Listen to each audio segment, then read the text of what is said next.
Hello friends, welcome to my channel learn try and repeat. मुझे ये doubt आया था, स्टैंडर्ड डिविएशन निकालना है and coefficient of standard deviation. हमें एक्स गिवन है और फ्रीक्वेंसी गिवन है। सो ये सीरीज है आपकी डिस्क्रीट सीरीज, क्योंकि एक्स जो है वो सिंगल नंबर गिवन है, हमें क्लास इंटरवल्स नहीं गिवन है। So this is discrete series. तो सबसे पहले इसका स्टैंडर्ड डिविएशन का फॉर्मूला लिखते हैं। Standard deviation in case of discrete series, ठीक है। और मैं जो मेथड करूंगी आपका that is step deviation method, ठीक है।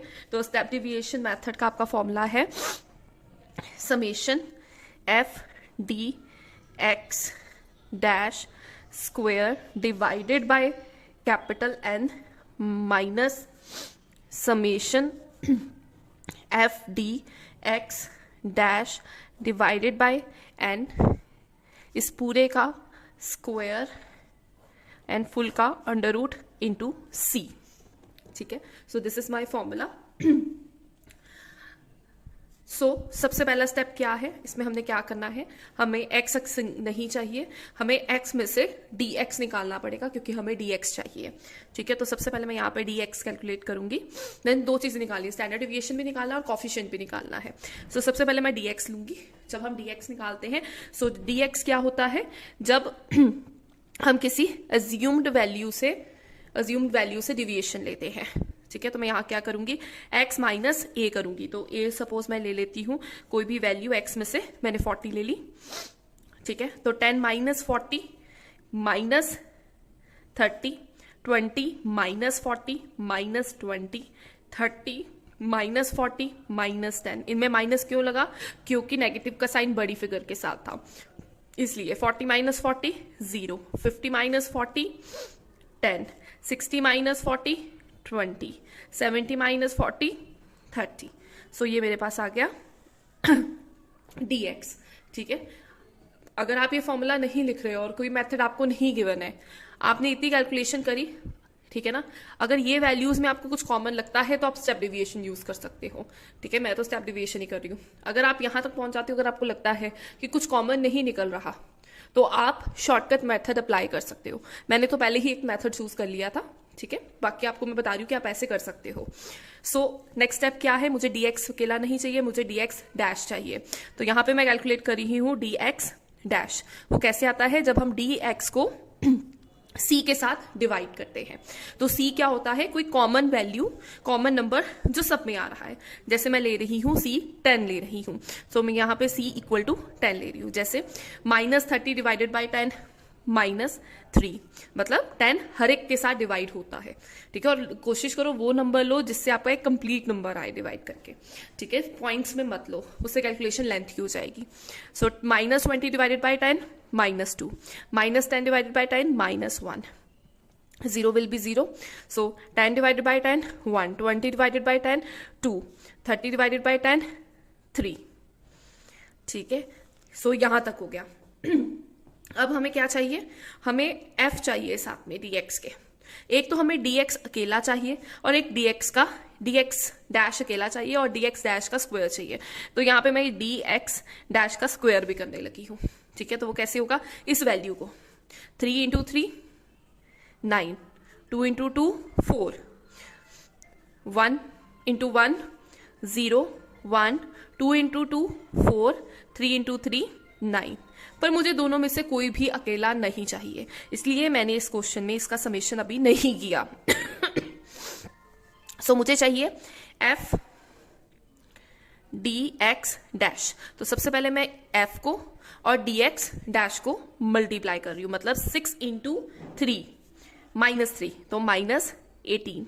ऐसे ही 8 into minus 2 minus 16, 16 into minus 1 minus 16, 15 into 0 0, 33 into 1 33, 11 into 2 22, 12 into 3 36। अब मुझे इस आइटम का टोटल चाहिए, तो मैं इसका टोटल कर लेती हूँ। पहले मैं नेगेटिव फिगर्स को प्लस कर रही हूँ। तो नेगेटिव फिगर्स मेरी हैं 18 प्लस 16 प्लस 16 50 आती है, ठीक है। ये नेगेटिव फिगर 50 है, ठीक है, तो -50 हो गया और बाकी positive 33 plus 22 plus 36 that is 91. So 91 minus 50 41. सो ये 41 पॉजिटिव में आएगा. This is summation F D x dash. ठीक है, और सेकेंडली हमने क्या निकालना है, दूसरी टर्म क्या निकालनी है, that is F D x dash square. तो मतलब एफ वाली वैल्यू को मैं इस वाले कॉलम के साथ मल्टीप्लाई करूंगी, मतलब 6 इंटू 9 करूंगी. ठीक है, 6 इंटू 9 54. ठीक है, ऐसे ही 8 into 4 32. 16 into 1 16. 15 into 0 0. 33 into 1 33. 11 into 4 44. 12 into 9 12 into 9 will be 108. ठीक है, तो अब मैं इनका टोटल कर रही हूं. 108 plus 44 plus 33 plus 16 plus 32 plus 54, you will get 287. So this is 287.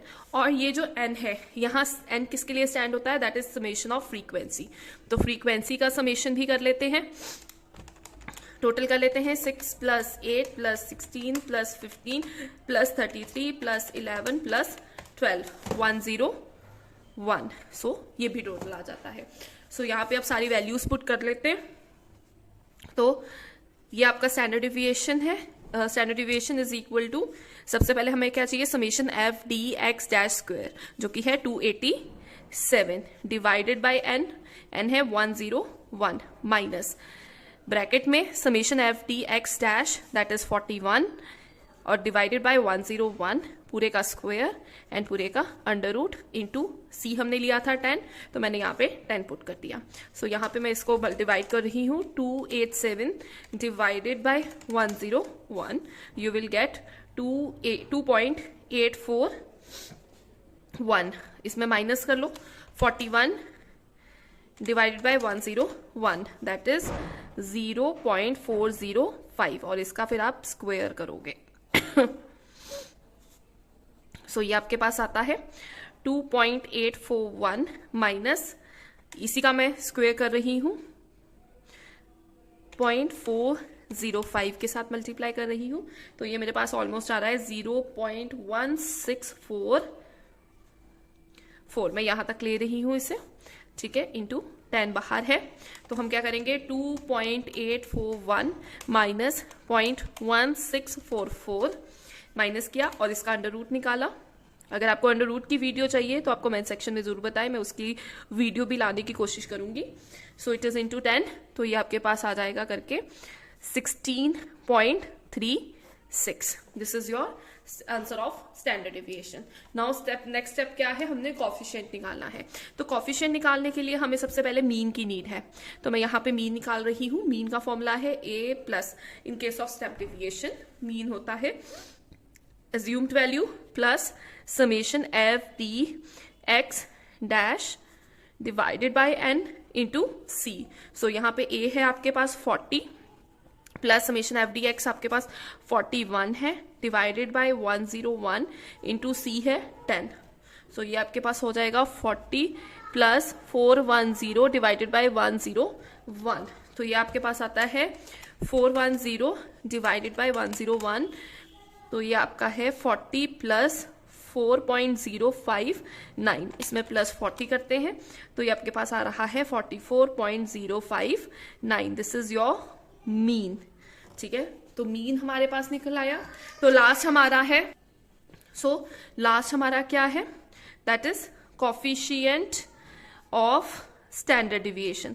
तो उसका फॉर्मूला हमारा क्या है, सिंपल है. स्टैंडर्ड डिविएशन जो निकाला है उसके साथ मीन के साथ डिवाइड कर लो. तो स्टैंडर्ड डिविएशन है 16.36, इसको डिवाइड करना है 44.059 के साथ.